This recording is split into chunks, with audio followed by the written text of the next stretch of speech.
Afternoon. Rajaraja institute में आप सभी बच्चों का स्वागत है। हर दिन की भांति आज भी मैं आज एंशंट हिस्ट्री का बिहार के परिप्रेक्ष्य, बिहार दरोगा, बीपीएससी, बिहार टीचर को लेकर के कुछ महत्वपूर्ण क्वेश्चन का सेगमेंट लेकर के आया हूँ। आइए सवाल पर चलते हैं, देखा जाए। उसके साथ साथ मॉडर्न हिस्ट्री भी पद्धति रहेगी। आइए चलते हैं, पहले सवाल पर चर्चा करते हैं। स्वामी सहजानंद सरस्वती, हाँ, स्वामी सहजानंद सरस्वती ने भूमि और जनमार्ग के राष्ट्रीयकरण की मांग के साथ अखिल भारतीय संयुक्त किसान सभा का गठन किया था। तो 1930 के दशक में, हाँ, 1930 के दशक में कहा जाता है 1930 ईस्वी में इन्होंने बिहार किसान सभा की स्थापना की थी। बिहार किसान सभा की स्थापना स्वामी सहजानंद सरस्वती के द्वारा पटना के बिहटा गांव में की गई थी। वहीं अखिल भारतीय किसान सभा की स्थापना तो 36 लखनऊ में एनजी रंगा के सहयोग। अगले सवाल पे चर्चा देखेंगे। तो 20-22 के असहयोग आंदोलन के दौरान बिहार में प्रचलित मान्यताओं में से एक यह थी कि क्योंकि गांधी जी एक निपुण राजनीतिज्ञ थे। गांधी जी एक निपुण राजनीतिज्ञ थे, तरह से वो परिपक्व थे राजनीतिक क्षेत्र में। आइए अगले सवाल पर चर्चा करते हैं और ये भी देखेंगे कि असहयोग आंदोलन 1920 से 22 असहयोग आंदोलन का प्रारूप राजकुमार शुक्ल, असहयोग आंदोलन का प्रारूप चित्तरंजन दास के द्वारा तैयार किया गया। अगले सवाल पर चर्चा, नंबर सवाल देखेंगे। इनमें से कौन बिहार के किसान नेता थे? इनमें से कौन बिहार के किसान नेता थे? तो हम लोग देखेंगे, आंसर देखेंगे, स्वामी विद्यानंद, जी हाँ, और स्वामी सहजानंद सरस्वती। दोनों आंसर हो जाएगा 1 और 2। दोनों किसान के बहुत बड़े नेता थे। वहीं सरदार पटेल, जी हाँ, गुजरात के रहने वाले थे, गुजरात क्षेत्र से रहने वाले थे। इन्हें सरदार की उपाधि बारदोली सत्याग्रह के दौरान 1928 ईस्वी में बारदोली सत्याग्रह में महत्वपूर्ण भूमिका निभाने के कारण इन्हें गुजरात की महिलाओं ने गांधी जी के सरदार की उपाधि प्रदान की।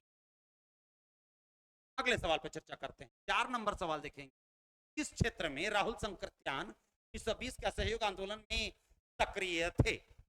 जी हाँ, तो मूल रूप से अगर कहा जाए तो छपरा में, राहुल संकृत्यान रहने वाले भी छपरा के ही रहने वाले थे। असहयोग आंदोलन 1920-22 में चला था। चित्तरंजन दास के द्वारा इसका प्रारूप तैयार किया गया। वहीं 1922 ईस्वी 5 फरवरी 1922 ईस्वी चौरी चौरा कांड होता है। चौरा कांड होता है भगवान अहीर के नेतृत्व में,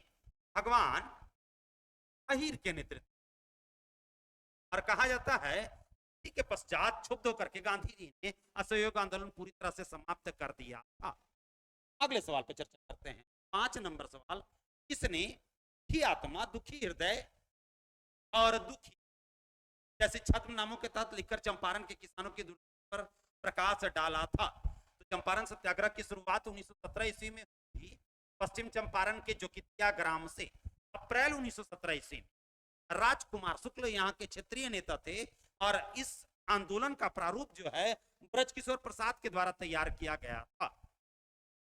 तो आंसर हो जाएगा पीर मोहम्मद की दुखी आत्मा, दुखी हृदय जैसी खत्म नामों की चर्चा की थी राजेंद्र प्रसाद। इन्होंने इंडिया डिवाइडेड नामक, या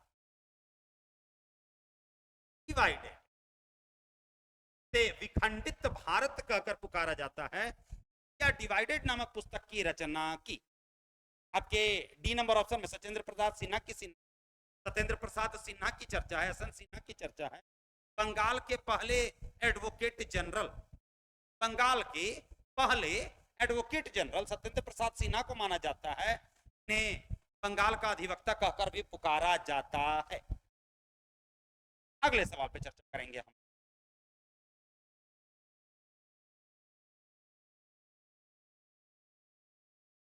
ये नंबर सवाल देखेंगे। गौतम बुद्ध, जी हाँ, अपना प्रथम उपदेश कहां दिया था? तो सारनाथ में। बुद्ध काल में सारनाथ को मृगदाव कहकर और ऋषि पतनम कहकर पुकारा जाता था। ऋषि पतनम कहकर पुकारा जाता था। कहा जाता है महात्मा बुद्ध ने बौद्ध संघ की स्थापना की थी, बौद्ध संघ की स्थापना की थी, और महात्मा बुद्ध ने पहला उपदेश जो दिया था वो सारनाथ में दिया था। सारनाथ को मृगदाव या ऋषि पत्तनम कहकर पुकारा जाता है, और इन्होंने ज्ञान की प्राप्ति बोध गया में की थी। बोध गया को बेला कहकर पुकारा जाता था, बेला कहकर पुकारा जाता था 6ठी शताब्दी ईसा पूर्व में। 7 नंबर सवाल, नालंदा विश्वविद्यालय। जी हाँ, नालंदा विश्वविद्यालय के संस्थापक कौन थे? तो कुमार गुप्त प्रथम के द्वारा, कुमार गुप्त प्रथम के द्वारा नालंदा विश्वविद्यालय की स्थापना की गई। वहीं आपके डी नंबर में पुस्तक चर्चा है कि चंद्रगुप्त मौर्य के शासन काल में गुजरात का प्रांतपति था। दर्शन झील के निर्माण में की महत्वपूर्ण भूमिका थी। आपके सी नंबर ऑप्शन में धर्मपाल की चर्चा है।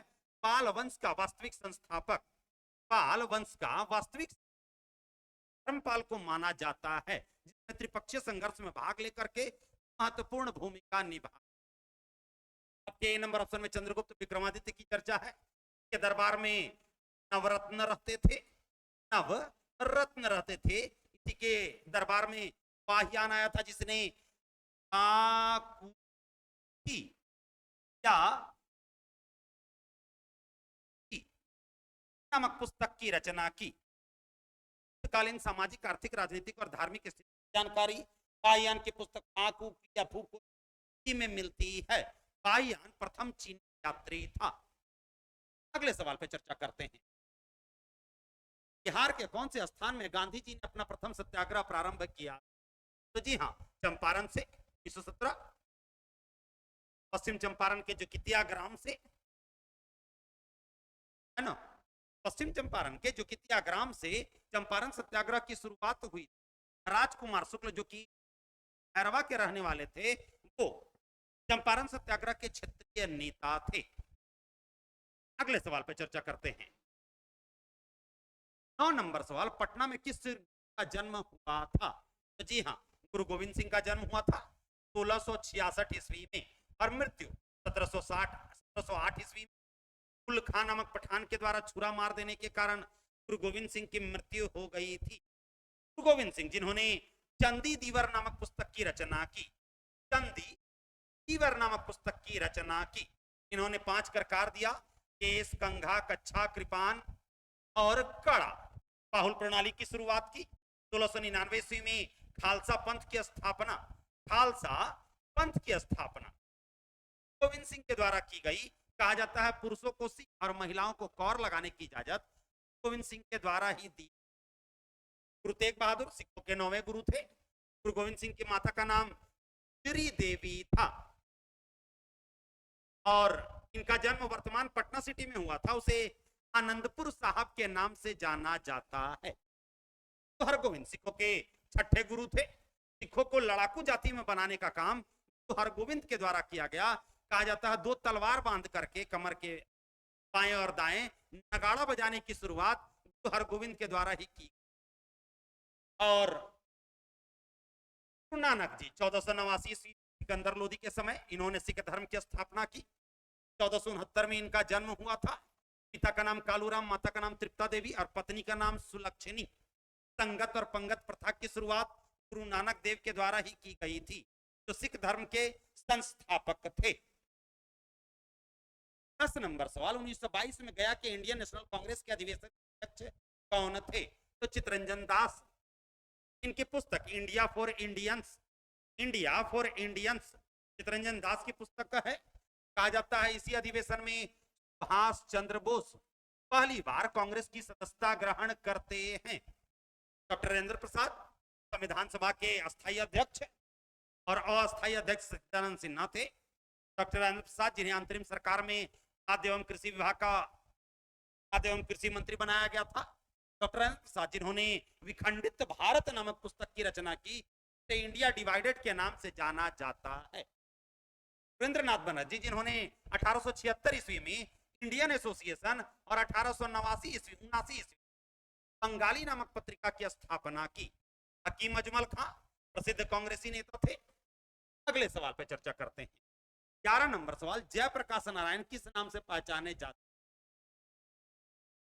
लोकनायक। जी हाँ, गांधी जी के द्वारा लोकनायक की उपाधि प्रदान की गई। लोकनायक जयप्रकाश नारायण, लोकनायक जयप्रकाश नारायण, लोकमान्य की उपाधि तिलक को दी। आलोक हितवादी, इन्हें गोपाल हरि देशमुख कहकर पुकारा जाता है। गोपाल हरि देशमुख लोक हितवादी कहकर पुकारा जाता है। जयप्रकाश नारायण जिन्होंने 1931 ईस्वी में कांग्रेस सोशलिस्ट पार्टी की स्थापना और 1931 ईस्वी में बिहार सोशलिस्ट पार्टी की स्थापना और 1934 ईस्वी कांग्रेस सोशलिस्ट पार्टी की स्थापना थी। अगले सवाल पर चर्चा करते हैं। 12 नंबर सवाल देखेंगे। बिहार में डालमिया नगर किस चीज के लिए प्रसिद्ध है? सीमेंट के लिए। जी हाँ, रोहतास के क्षेत्र में पड़ता है। अगला सवाल, बिहार में कितना वर्ग वन क्षेत्र स्थित है? तो 7288 वर्ग मीटर जो क्षेत्र है वो वन के लिए आच्छादित है। कहा जाता है बिहार का क्षेत्रफल जो है 94,163 वर्ग किलोमीटर है। 94,163 वर्ग किलोमीटर क्षेत्र। बिहार का सबसे बड़ा वन क्षेत्र जो है पश्चिम चंपारण का क्षेत्र है। बिहार का सबसे बड़ा जिला वन वाला और सबसे छोटा जिला शिवहर। अगले सवाल पर चर्चा करते हैं। 14 नंबर सवाल देखेंगे। निम्नलिखित में से कौन सा शहर बिहार के पूर्वी भाग में स्थित है? तो कटिहार। जी हाँ, कटिहार बिहार के सबसे पूर्वोत्तर क्षेत्र में सटा हुआ, बंगाल के सीमावर्ती क्षेत्र में बसा हुआ कटिहार। अंतिम सवाल देखेंगे, 15 नंबर सवाल देखेंगे। झीलों कौन सा बिहार में स्थित है? तो जी हाँ, अनुपम झील की बात करेंगे। अनुपम झील की बात करेंगे तो ये कैमूर में स्थित है। कैमूर में अनुपम झील स्थित है। झील चंडीगढ़ में स्थित है। कामा झील रूस में स्थित है। वहीं सांबर झील राजस्थान में स्थित है।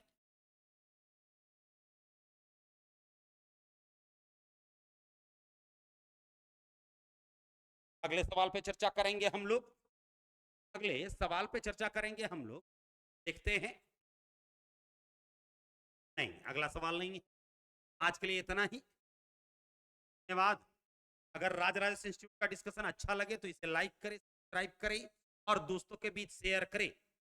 ये खास करके TRE 3, TRE 4 आगामी दरोगा और BPSC के सवाल बनाए गए हैं।